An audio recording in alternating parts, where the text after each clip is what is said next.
both pretty IPA oriented breweries, sort of. Like if you like especially the special releases, but I was looking at the cans, and a lot of the cans, the session IPA, pales, a variety of different pales, then the double IPA. But I don't think there's a Belgian IPA. There wasn't a straight up IPA in cans. I think they tend to put those in the bombers. That was interesting to me. All right. How do we? So we do. Do you want to start this one? Sure. Okay.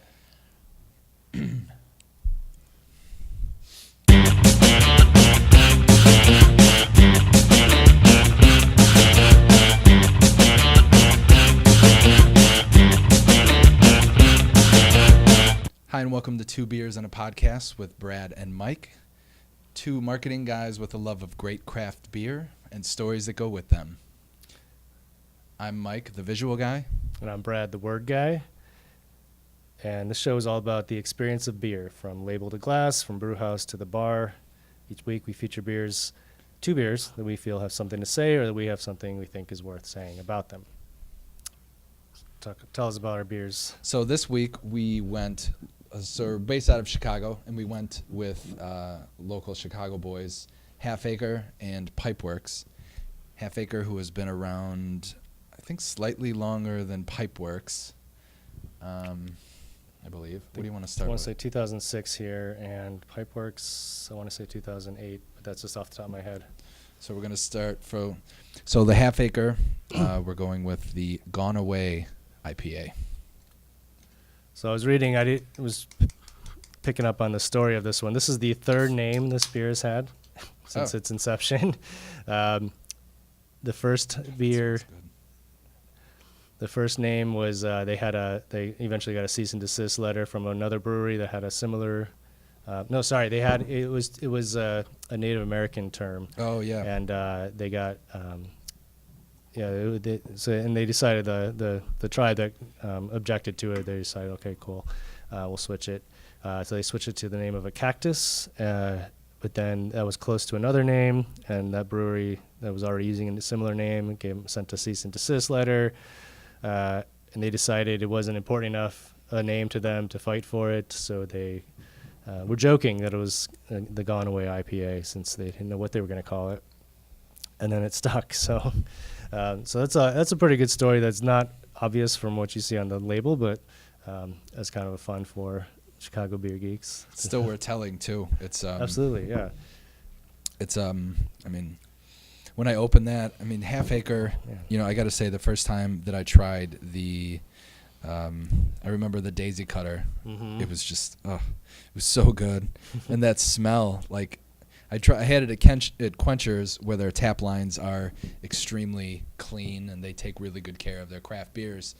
And the first time I had it, it was just kind of, I think that was even when they were still contract brewing, because they started, right. I think that's how they started, where they were just contract brewing. And God, it was just so good. That's interesting you mentioned tap lines, because my first experience with Daisy Cutter, I've since decided had to do with bad tap lines, because it was very ashy to me. I was like, why do people love this so much? It tastes like cigarette butts. Yeah. And I was like, for the longest time, I was like, maybe there's a hop that for me is like cilantro for some people, where I just don't have the enzyme for it. And then I was at a party and saw it in the fridge like 10 years later. It took me that long to come back to it. I was like, I'm going to do it, because I don't have to pay for it. And I opened it up and I took a sip and I was like, oh my gosh, I love this. Like, I get it. Yeah. Like, so yeah, I'm glad I took the chance, and I wish I knew more about, I made the connection that it could have been a bad tap line. It wasn't like a classiest bar. I should have been able to kind of figure that out. But yeah, this stuff, it's a super citrus and floral nose, and 7%. It's, what'd you say, yellowish orange. It looks kind of like an apple orange juice mix. Right, it's hazy. It's kind of a dark straw, golden straw. Really, I'd say on the sweet end. Yeah, a little bit of bitter, a little kind of citrus bitter. Right. Yeah, it's like juicy. Yeah, very much so, and it's just nice. So these guys, so they're based out of Chicago. Right now they're at Lincoln and Montrose-ish. There's another side and street. There's another site on Balmoral Avenue. Right, yeah, that's right. They just opened. Excuse me. So their Instagram, just kind of their story. They're not. A lot of people know of the Daisy Cutter, and really, so on the Instagram, it looks like they're not pitching that as much. They're really pitching a lot of their different beers. It looks like they're also kind of showing their menu, their food menu, which is some nice pictures of food. For a while, Instagram, and that's the nice thing about Instagram, that is insanely a food. As much as people hate on it, a lot of people, I know I'm even guilty if I go to new people's pages, if they have a food picture, I'll actually click on it and I'll see where was that. That looks really good. So they're playing into it. They're doing that right, where they're showing not just the beer, but they are pitching what you can eat. I will argue that they are pretty beer food. There isn't as much storytelling going on. I was just saying, there's very few pictures of people. I'd like to. Be interesting to know, and that's the good thing about social media, is that you can really, since you kind of have the space, it's okay to really show the other people that are behind the brewery and the people that actually work. So it's okay to do that. And that's, I think, I was just at the Lincoln Avenue tap room the other day, and for the first time, for as long as I've been out here, just never got down to it. And I was a little surprised, actually, because Half Acre to me is a very visual brewery. Mm-hmm. Their cans are all each distinct. The photography they're doing on Instagram, by and large, looks very professional. There's a few amateur shots that they threw in there, which is good. Yeah, that's totally cool. But they strike me as just people who are very interested in the visual. The tap room is actually very spare by comparison. But it's gorgeous, right? Nice, I mean, that bar, the wood and the walls are just beautiful. So it's more textured than it is visual, right? Yeah, right? In an interesting it's way. not as punk rock or whatever. Yeah, and there's like a couple like paintings, and it's still got. The other thing they do really, I was thinking about how do I think of the two. I think of them as similar breweries in some ways, Pipeworks and Half Acre, because they're both very big about like generally elaborate visual imagery on their cans, or oftentimes elaborate, I should say. And it kind of sometimes can lean towards the comic book kind of aesthetic, or sort of a punk or just offbeat. Half Acre, even though Pipeworks does their like Ninja versus Unicorn and the whole Ninja versus series, right. In some ways I think of Half Acre as the more absurd one. They're more interested in the absurd. I'm not sure I have a good reason for that. I mean, that's interesting, though. That is, as far as just general branding, the fact that you kind of think of them like that is, so whatever you've heard throughout the way, you've kind of just thought of them as the more outsider, as the do it on their own. I would, like, they're leaning, maybe it's just because they're leaning towards a kind of like sort of more, I don't want to say lighthearted either, because they both are very lighthearted in their way. Maybe a little more working class in some ways. Certainly their images on the site, the website itself, are very industrial in nature. But at the same time, there's almost like these elements of like hippie and slash. Right. Maybe it's not entirely consistent for me. There's other images are like more about like, I think like is the Navaja has like more of a death metal kind of look going on. But there's also, I want to say, in the tap room, there's some kind of, is it a bear with antlers or something? Or there's a beer bear or something, which is, I think of that as more like the kind of stuff I would see in like the hipster bars in Portland. Maybe they don't want to be associated with that, but that's kind of, so they are kind of all over the place, and maybe that's what makes absurd is the category that brings that together for me. Because to juxtapose all those different elements, it creates an absurdity. But there's somehow consistent. There's something kind of still consistent about being a little offbeat, right. That works for them. Yeah.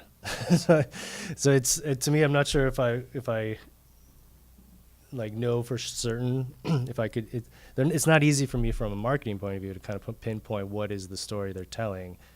And we were talking about this before we started the shooting.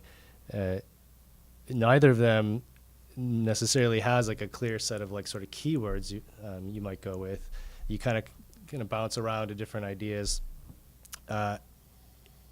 They are building their audiences largely based on the people around them who come to their brewery, taste the beers, and go, these are great beers. And people start, and they're fun enough.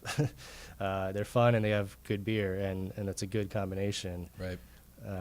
And they're easy to get in most markets around the Chicagoland area. I guess maybe one thing I'm going to throw at you, we were talking more about Pipeworks, but growth is always on the minds of these brewers, and how big do we want to grow? Right. A lot of people, when they go, Sketchbook Brewing in Evanston just did this, when they go to markets farther afield where their consumers didn't necessarily find them in the tap room or aren't necessarily close enough that they're going to go to the tap room.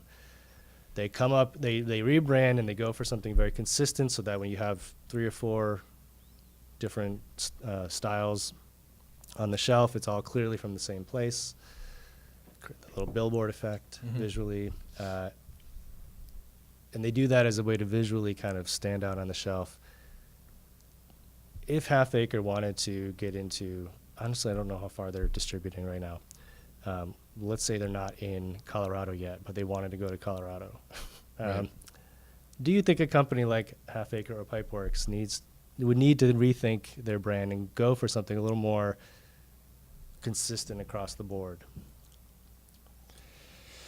I'd almost say no, because I think in the same, like you said, there's almost consistency in the absurdity.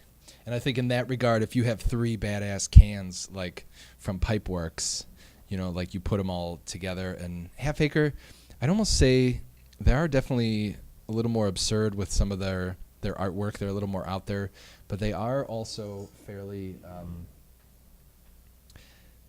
I'd say they are kind of tame. Like they're out there ideas, but they're pretty tame in their execution. Whereas clearly Ninja vs. Unicorn is pretty intense. That's a comic book. Gone Away is a highly refined, designed type of thing, type of label. Ninja, and so I think with that, going back to Colorado, trying to go into that market with Half Acre, I think if you have 3 cans that are a little weird, but they're consistently a little weird, that I think you can that'll be your sort of billboard, and that'll be your image as someone that's a little different, but still kind of conservative, I guess. Right? I could see that. Yeah, I think it's distinctive. Right. It's not certainly Pipeworks or like a Three Floyds, and there's another one I'm blanking on. There are other breweries who are more elaborate and busy, let's say, with their visual brand. And so I think that's probably actually one reason why Half Acre, I think, can probably get away going farther and farther afield with the visuals right now, is because there is there's a coherent design concept to each of them that kind of does help them hang together.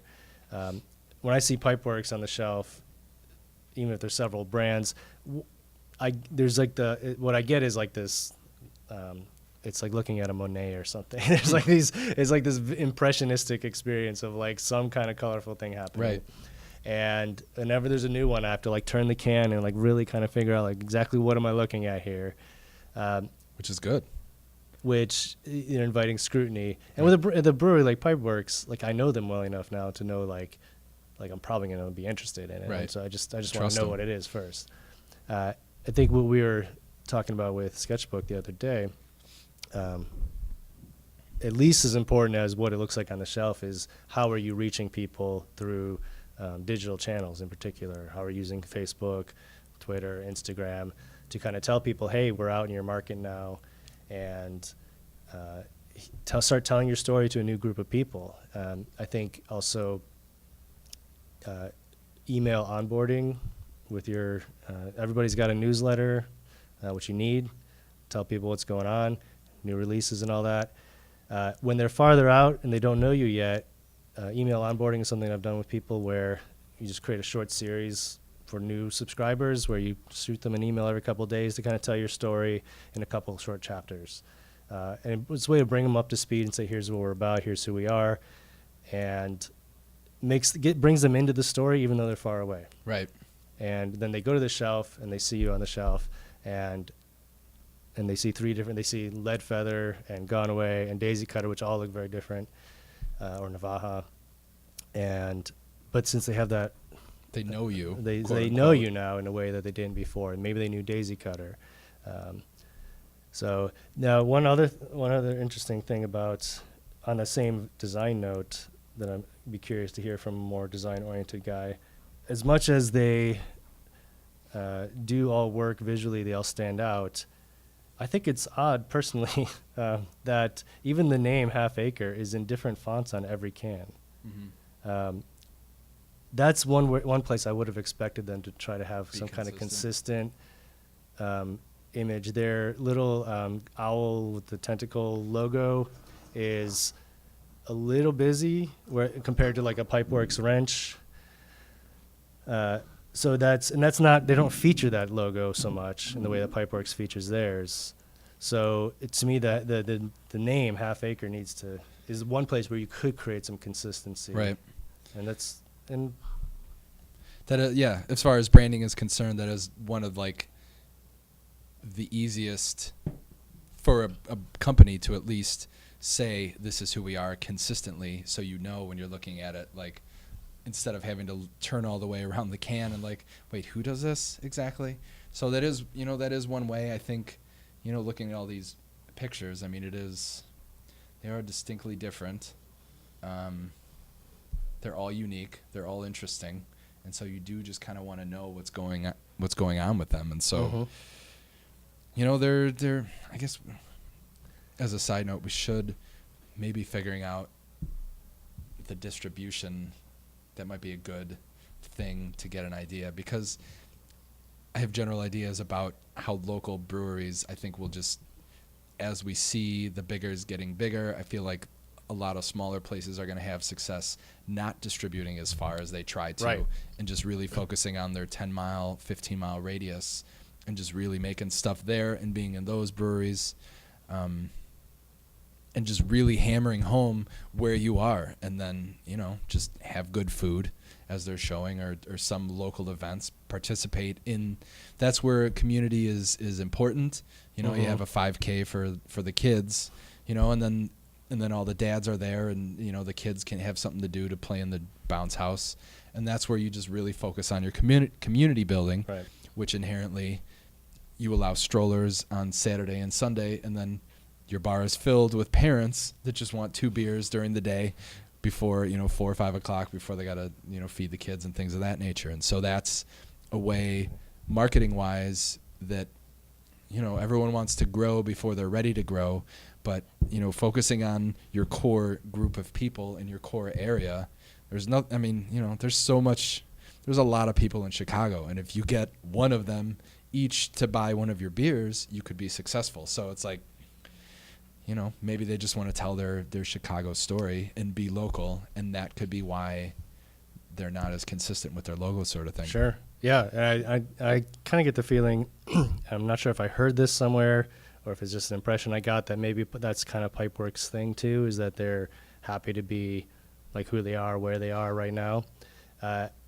And I was just reading a thing earlier, a guy was comparing breweries to bakeries. Yeah. And how it used to be every town had a bakery or sometimes room for more than one bakery. And as long as people wanted fresh bread made locally, bakers were doing fine. What started to kill the local bakery was, of course, like mass producing bread, where consumers were like, Price yeah, and it's half. mushy and it's, it doesn't have any flavor, but it costs a tenth of the price in Right. some cases. And I got to feed these kids every day. I got to make 4 sandwiches a day. And then the bakeries that are surviving, though, are the ones who I think of Benison's in Evanston, or even like a Great Harvest Bread Company. They're doing really good breads. They're making great pastries, but they're not trying to get you can't get Wisconsin Benison's. or anything. You can't get Benison's outside of Benison's. Right. There's something to be said about that. I mean, it's really, we should kill your beer and we'll do the Pipeworks. All right.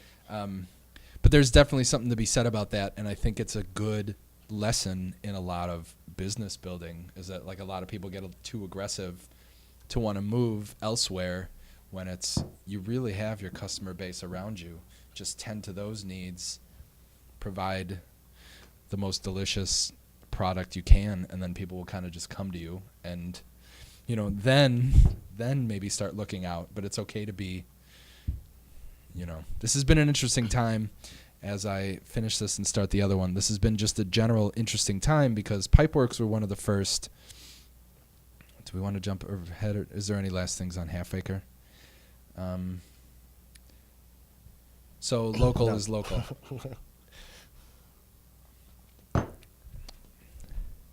Half Acre is, so they're doing a good job of being local.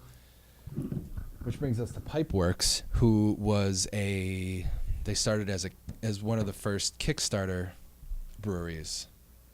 I believe they ended up raising like $75,000. I saw one of the dudes talk, and he was like, that was a drop in the bucket of what we ended up having to raise. So it wasn't like they funded all their brewery from that one thing, but it was definitely a start. And kind of the new time. So that also kind of like, you said they were I want to say 08, but that sounds about right. that's a little off the top of my head again, but so right after the crash of 08, 09, people wanted to drink again, and then that's where kind of craft breweries sort of became a people were like, screw the system, and it was kind of cool to, like, when jobs were sparse, people could just homebrew and then just start a brewery, and it was actually interesting, and people would just pay attention to you because you're the new dude that's really crafting cool stuff. And Pipeworks, to their success, to their benefit, whatever, they were one of the earlier ones that could do. I remember in his talk he was saying they aimed to do like a new beer every month or every 2 weeks, like, at least, which is unheard of typically. Like, typically you have your flagships that you just milk. And these guys, they kind of built their reputation on the fact that they were going to do new stuff, which no one was, you kind of, and that's the, one of the 22 irrefutable rules of marketing is you got to be first in whatever category. And so if you're first in just trying new shit all the time, then you're first doing that. Yeah, so you can own that. You got to keep doing it, but you can own it. Yeah, you can get tired. Maybe things change down the road, but at least you're kind of setting yourself up as branding as you're the guy that's always changing, always doing something new and unique. And so, so I think they benefited from that. Right. Yeah, and I was saying when I was picking up the beer for this episode, I knew we wanted to get some cans. And we knew we were going to talk about IPAs. And I was a little surprised to realize that Pipeworks doesn't really have a lot of straight-up IPA in a can. They have the double IPA. They have some session IPAs. They have a Belgian IPA. They have several kinds of pale. They have a red ale or a red IPA.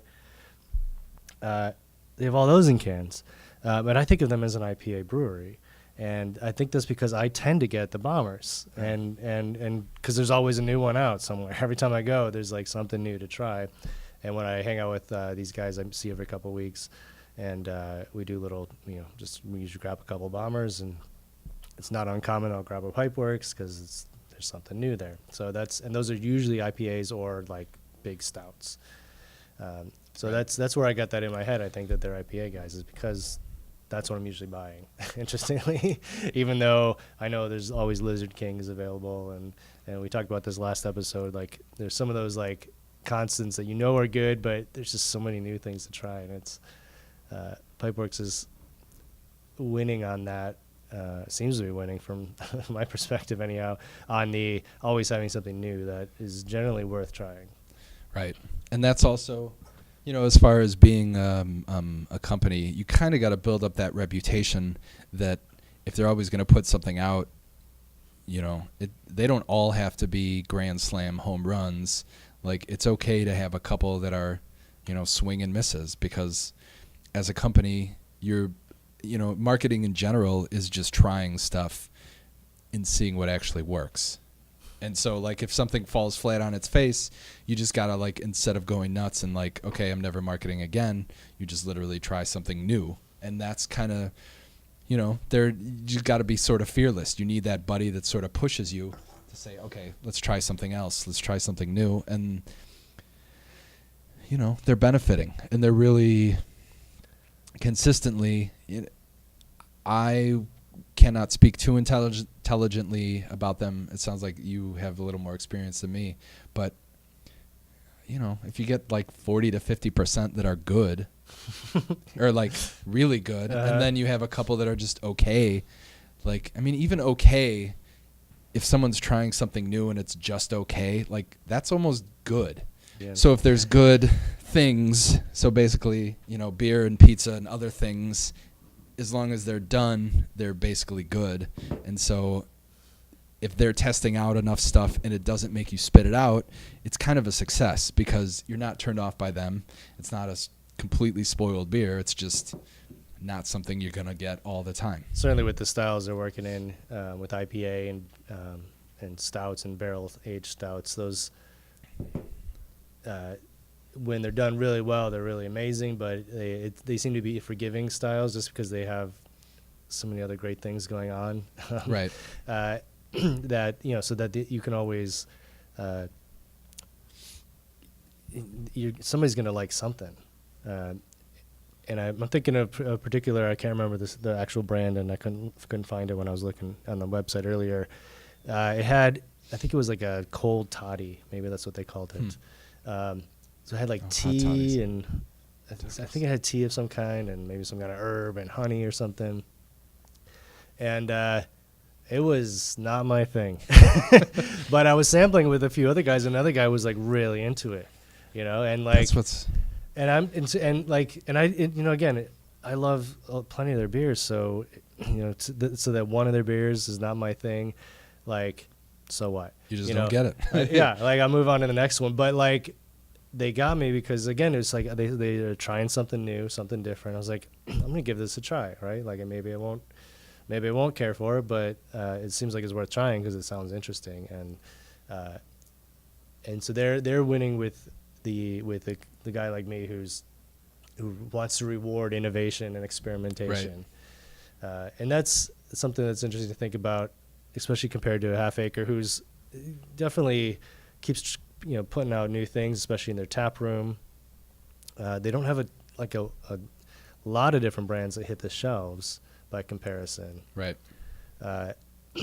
Yet they're very good.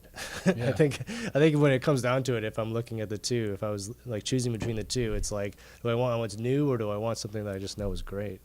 And the new thing might be fantastic, but I just don't know yet. Right. So right. Do I want to go for the safe bet or experiment today? It's usually good to experiment if you got that fridge full of the consistent. So it's like, if it doesn't work, it's like, well, I'll finish it and then I'll try something else.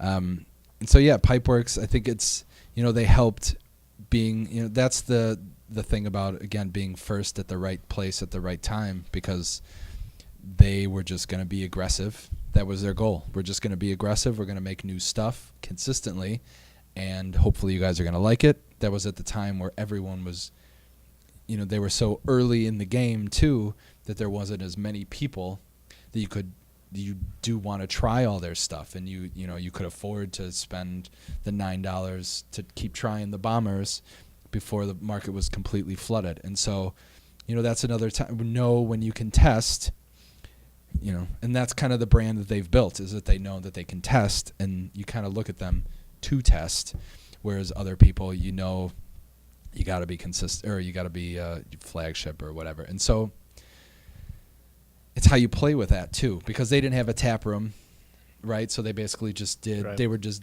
distributing, whereas Half Acre you can kind of test just in the tap room. So you kind of bring people to you when you build up your Daisy Cutter, your Gone Away or whatever at the time brand name, and you just again bring the people to you, which goes back to the baker, to the brewery, which I truly believe that we're going to see a correction over the next 3 years of general people going to the local people, the local places, and that's where all your business is going to be made, because people just they like supporting local people. And so if you can tell a good enough story as to why people should come drink your local beer a mile from their house, they'll drink it. And to that, I was looking at their Instagram here, and as we like to do, and it's a kind of interesting mix of amateur and professional photography. They're about even on followers too with Pipeworks. I think they're both around 50,000. So it's interesting to note. Yeah. You're on. Gotcha. So and one reason I point that out is because I think it's very beer oriented, just pictures of beer in cans and bottles.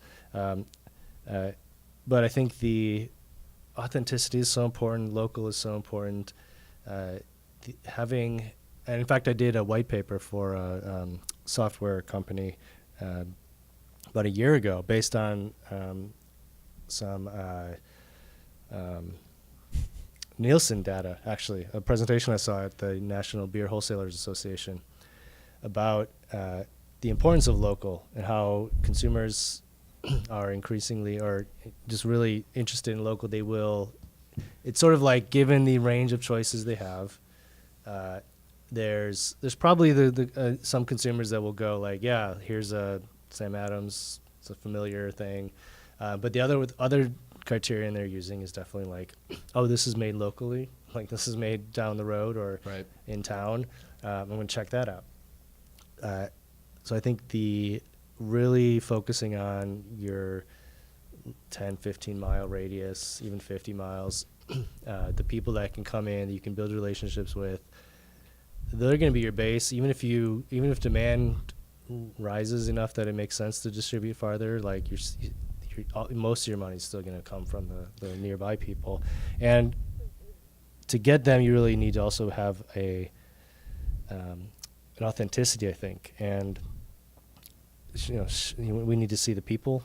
Like, I think it's good you want to know who's making let's see who's making the beer. Let's see the people. Let's see them in the brewery. Let's hear them talking on short videos. I'd like to see that with both of these breweries. More just like a little more brewer stuff. Just let your social media person walk around shooting pictures and just posting stuff. Every day, just 2 or 3 pics. They go up at different times of the day. And with people doing stuff, and a short video here and there about what's coming. It's a way to just kind of breaking the fourth wall in a sense. Yeah, draw the viewer in, draw the audience in online. Again, it gives us something to connect to personally, because we want to have that feeling of, oh, I know who's doing this. I know who these guys are. I'm supporting him. Yeah, I could walk into the tap room and maybe see the brewer, or maybe you're in Half Acre's case, maybe your bar staff. You can film them, here and there, talking about what they're up to or what's exciting them about what's on tap right now, or stories of bad customers. there's lots of stories of great customers. There's you can play with that. Yeah. But that's the thing where then you could walk in and say, like, oh, hey, I saw you on the video, or I saw your picture. And I hear a lot of people knocking certain people, saying like Instagram famous, but I think it's it's real, like in the point where if you walk in and you see that person and you've been seeing them for 3 weeks, your mentality shifts. Yep. They're like, oh, this is the person that's been consistently in front of me doing stuff, and now I can see them. And you kind of you almost want to take a selfie with them, because it's like, well, I'll post it and I'll be kind of cool, because it's like they do a lot of stuff. So it's real. And that's the thing I think that a lot of social media is really affording the local place now, is that you can keep telling your story visually and, of course, with words. But, it can just resonate more with your local people, because you can put out a lot more. Whereas before you would do one commercial and then you just let it play, because it was like $50,000 to book your commercial and film it and everything. So you're not going to spend millions of dollars to keep doing multiple commercials. Now you kind of get someone local that has a nice camera, and you get them to talk, or to get the brewer or whoever to talk. And so you can kind of have that familiarity. People want to go in and see the people that they know. And then, yes, they'll just want to support local, because they're in your neighborhood, and they're in your neighborhood, and they're kind of famous that way. So yeah, although I will say, I did hear a cautionary tale about that approach, especially this one particular brewery. It's probably better not to mention details, and I think I forgot most of the details anyhow of who they were. They had one guy who really embodied their brand well, and so they started putting like a lot. Where this is going? They put a lot on him, and they put him in a commercial. They had he came out with a brand of beer that had like a cartoon of him. They continued to pay him as though he was just like wait staff or whatever he was. And at some point he was like, screw this. Like, right. I should be earning more money. And he should. He was an important part of their brand. So they didn't compensate him equal to the value he was bringing to the company. And that backfired, because he eventually left, and then they had all this stuff that was all based on him being part of their company, and now he wasn't part of the company.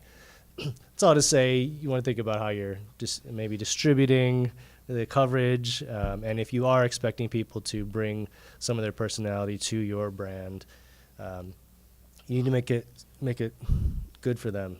You need to definitely be respectful of them, and I think you need to be respectful of them.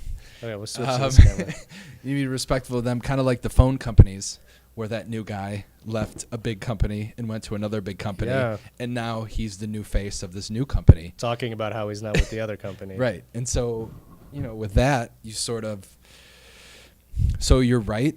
And I think that's where also you can't just one and done with a lot of these places. You kind of need to continually update what's going on. You need to over communication is better than no communication. And so clearly some guy let something fester and build where he was unhappy. Yeah. And then so because either a manager ignored him or someone ignored him, but I think that's also one, customer service, and two, employee service. If the employee is actually helping your brand, you really need to listen to them, because if they're starting to have needs that aren't met, they're going to be hurt and they'll take their business elsewhere, like general customers do.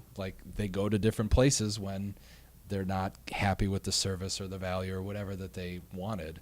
So keeping in mind, so it's hard to overlook that when it's oh, well, the guy's just a bartender. Let's just pay him $2 and he'll get tips. It's wait, he's becoming a star. And so, yes, Brad is 100% right that you gotta watch out for how you're rebranding somebody, but you also just can't, if you're using somebody's image, you really need to pay attention to their needs, because then that's where someone slowly goes from what they were to a star quickly.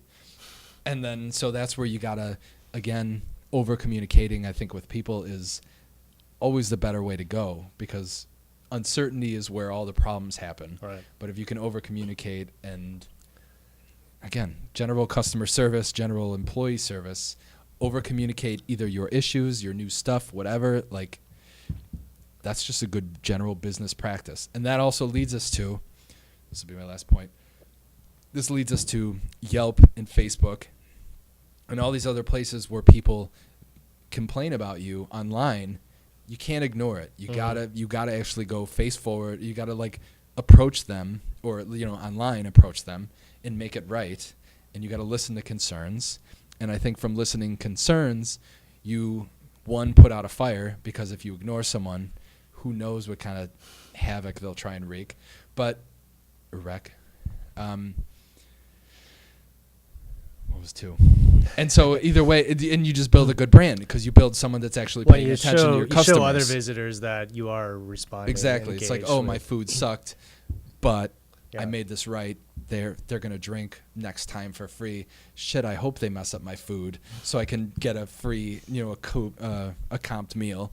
Because normally that person won't come back to your place if you mess up their food and you ignore them. If you bring them back by something free, they'll come back, which again they wouldn't have done before. Right. So now they'll actually come back, and then you have a chance to win them over. Now that you kind of know that they're the special person, so you almost got to over the top treat them well. And then so find them, yeah. They're gonna get a shoe shine and everything by the time they leave with the free sundae, and then they'll be happy, and then they'll change their review. It'd be like, oh yeah, so they sucked, but they made it right, and now they're the greatest company. And then they may show up, they may bring their lunch friends, because now they're kind of famous at the place. So just a general marketing, business development, kind of like customer service rant that I think attend to those negative reviews, but don't Definitely. get drawn into trolls. Do not get drawn Generally, into trolls. I've heard some people with respect to trolls, like basically say, I reply once, try to make it right.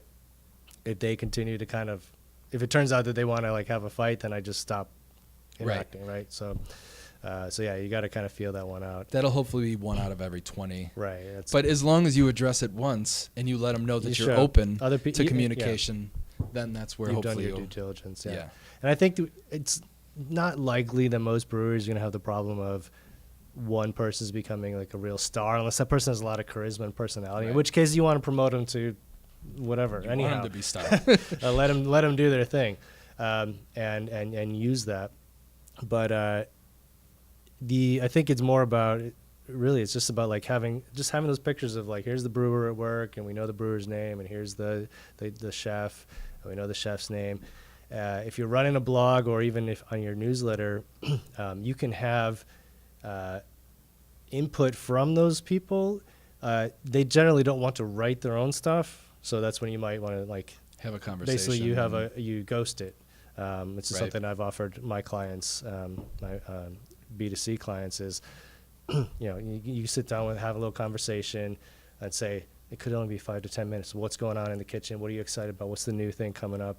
A new menu item that we're going to be featuring, and then you can report on it, or you can write it in their voice if they're okay with that. And you still give them final approval, of course. You get the content, you get the different perspectives around the brewery. You have that personality that's coming out, but you're not expecting more of your employees than you hired them for. And you're able to.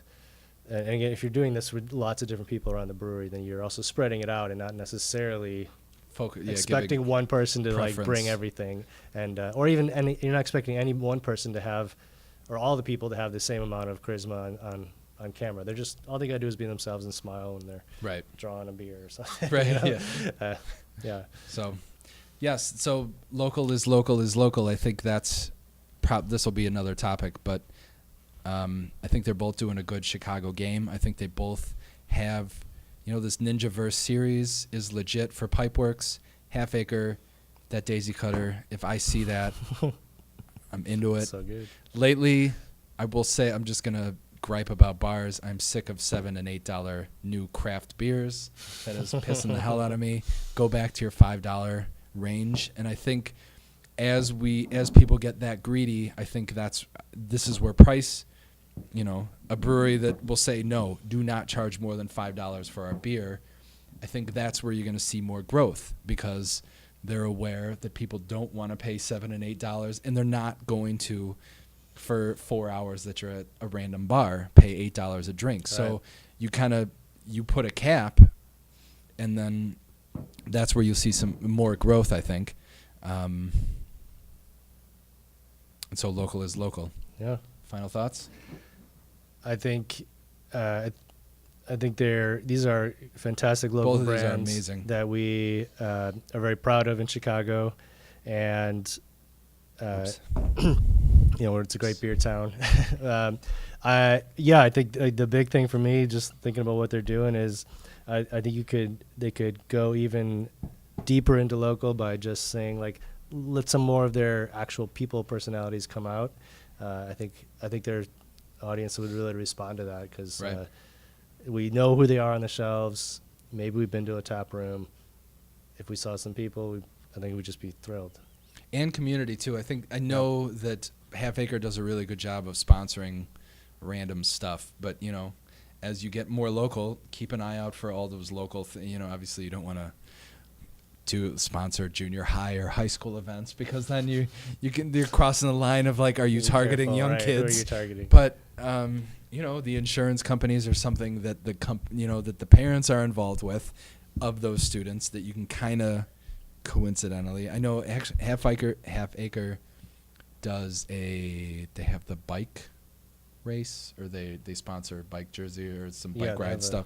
So, as you get more local, that's a good way to go. So that wraps us up for this episode. You've been listening to Two Beers and a Podcast with Brad and Mike. If you like what you heard, please give us a rating in iTunes. If you had an idea for a topic or pairing, drop us a line at Two Beers Pod at Two Beers Pod, or twobeerspodcast.com, I believe we're going with. If you want to learn more about, so we'll be posting the videos, the web, and then the emails through there. Look forward to seeing you. Cheers. Sorry, I drank mine. Yeah, sorry. Thank you.